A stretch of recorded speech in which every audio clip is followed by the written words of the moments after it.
എല്ലാവരും ഇങ്ങോട്ടും ശ്രദ്ധിച്ചേ.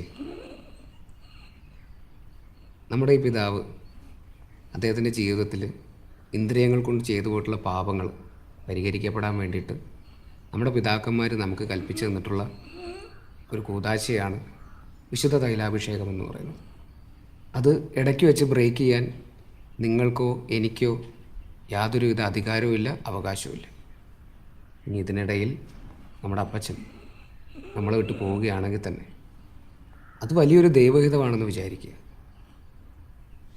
അതിലും സമാധാനപരവും അനുഗ്രഹീതവുമായിട്ടുള്ള ഒരു യാത്രയപ്പ് നമ്മുടെ അപ്പച്ചന് കൊടുക്കാനില്ലെന്നേ. അതുകൊണ്ട് ഇവിടെ കൂടിയിരിക്കുന്ന എല്ലാ ദൈവമക്കളും കണ്ണുകളടച്ച് അപ്പച്ചന് വേണ്ടിയിട്ട് മുട്ടിപ്പായിട്ട് പ്രാർത്ഥിക്കുക. ഇനി നമ്മുടെ ചടങ്ങിൻ്റെ ഏറ്റവും പ്രധാനപ്പെട്ട ഉദാശയിലേക്ക് കടക്കുകയാണ്. അപ്പച്ചൻ്റെ ഓരോ ഇന്ദ്രിയത്തിലും വിശുദ്ധ തൈലം പൂശി പാപമോചനത്തിനായിട്ട് യാചിക്കുകയാണ്. പിതൃപുത്ര പരിശുദ്ധ